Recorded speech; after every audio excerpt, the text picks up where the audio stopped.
հասցնում։ Արման Եղոյան։ Շնորհակալություն, Տիկին Յոլյան, դուք տարբեր առիթներով բողոքել եք, որ հիմա Հայաստանի Հանրապետության զինված ուժերը կանգնած են Հայաստանի Հանրապետության սահմանի երկայնքով, քիչ առաջ էլ, հա, երբ որ ասում եք, որ առաջ այս զորքերը կանգնած էին Հայաստանի սահմանից 140 թե 100 կիլոմետր։ Դա չի նշանակում բողոքական։ Տիկին Յոլյան, Տիկին Յոլյան, սպասեք հարց, մի վարքյան պարոն, սպասեք հարց ավարտի, հետո դուք բան կանեք,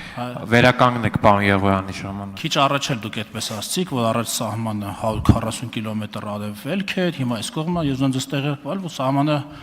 երբեք իր տեղը չի փոխել, սահմանը միշտ իր տեղում է եղել, շփման գիծն է եղել 140 կիլոմետր թե ավելի քիչ դեպի արևելք եւ այս կոնտեքստում ես դες ուզում եմ մի հարց տալ հասկանանք թե ձեր մտահոգությունը ոնց կարելի է պրակտիկորեն փարատել 2016 թվականի հունվարին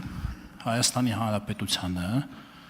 Ռուսաստանի Դաշնության կողմից ներկայացվել է Ղարաբաղի խնդրի կարգավորման առաջարկ, որը ենթադրում էր 5 շրջանների վերադարձ, որոնց մեջ էր նաև Ղուբատլիի շրջանը, որը սահմանակից է Հայաստանի Սյունիքի մարզին, մասնավորապես Գորիսի տարածաշրջանին, դուք դա շատ լավ գիտեք, ասենք Խնձորես գյուղից երբ իջնում ենք, 5.5-6 կիլոմետր երբ անցնում ենք, արդեն սկսվում է ավելի ճիշտ սկսվում է Հայաստանի Հանրապետության եւ Ադրբեջանի Հանրապետության սահմանը, այդտեղ սահման է, դրանից այնքան արդեն մեզ հայտնի Ղուբատլիի շրջանն է սկսվում։ Հիմա ըստ այդ պլանի այդ շրջանը պետք է վերադարձվեր 16 թվականի հունվարին առաջարկված, հետո բնականաբար 17 թվականին առաջարկված, հետո 18 թվականին առաջարկված, 19 թվականին առաջարկված, 20 թվականին առաջարկված նույն պլանը, նույն բանը։ Ըստ ձեզ Հայաստանը ինչ պիտի պատասխաներ այդ առաջարկին։ Ես խնդրում եմ չասել, որ դա ես չգիտեմ, ես դա պետքա երկրի ղեկավարությունը որոշի։ Ինչ պետքա պատասխանել։ Այո, վերադարձնում ենք 5 շրջանները, թե ոչ, չենք վերադարձնում։ Եթե այո վերադարձնում ենք, Հայաստանի զինված ուժերը պիտի կանգնեին այդ վերադարձնելուց հետո Հայաստանի Հանրապետության սահմանին, ինչպես հիմա։ Եթե չենք վերադարձնում, ուրեմն չենք վերադարձնում։ Հիմա որ տարբերակը պետք է ընտրել Հայաստանի Հանրապետությունը։ Պարոն Եղոյան, ես ասել եմ իմ խոսքում, որ թշնամու զինված ուժերը Սյունիքից 160 կիլոմետր հեռավորության վրա էր։ Հիմա որոշ բնակավայրերում նաև կիսում են։ Զինված ուժերը ընդամենը որոշ տեղերում 10-15 մետր հեռավորության վրա են։ Դա փաստ է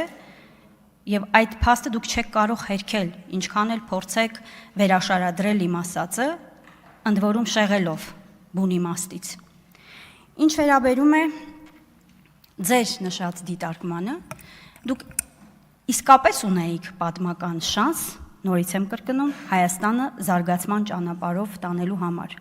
որովհետև այն հայրենիքը, որ դուք ժառանգել էիք, քարտեզը բոլորովին այս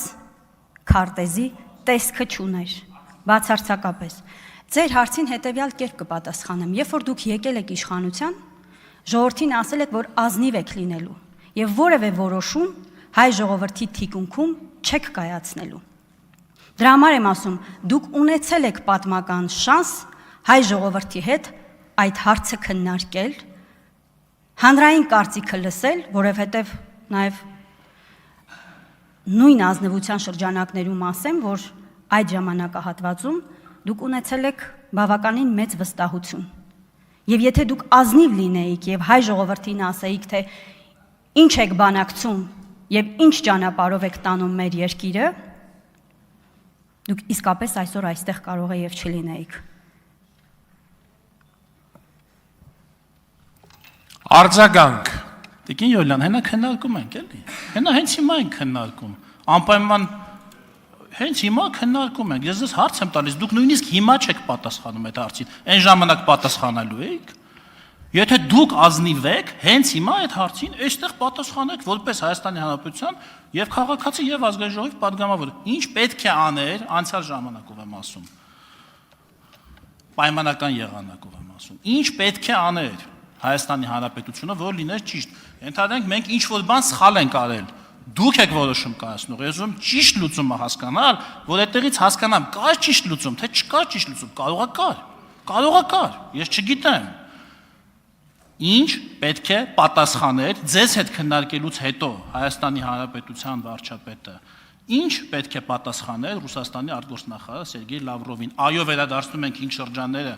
եւ Հայաստանի զինված ուժերը կանգնում են Խնձորեսկից 5.5-6 կիլոմետր ներքև, թե ոչ չենք վերադարձնում 5 շրջանները եւ հետո չգիտենք թե ինչ է լինում։ Ինչ պետք է պատասխանել։ Այս հարցին կարող եք պատասխանել կոնկրետ։ Պարոն Կարապետյան, հուշում եք, տենց ոնց ավարտեք։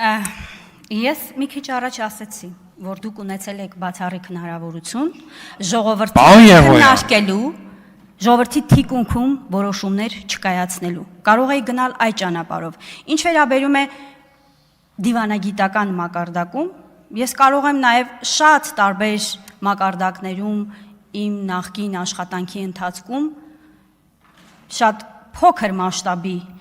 հնարավորությունների համատեքստում ուղղակի ձեր հարցին պատասխանեմ, դա նաև կախված է նրանից, թե դուք պարտվողի եւ զիջողի դիրքից եք բանակցություններ վարում, թե ուժեղի դիրքից եւ ինչ հնարավորություններ եք դիտարկում։ Միշտ կարելի է ցանկացած բանակցություն, ցանկացած հարաբերություն, անգամ միջանձնային հարաբերություն կարելի է փչացնել անգամ խոսույթի մակարդակում։ Ես չեմ ասում հարաբերությունների, անգամ խոսույթի մակարդակում։ Հետևաբար բանակցողից շատ բան է կախված։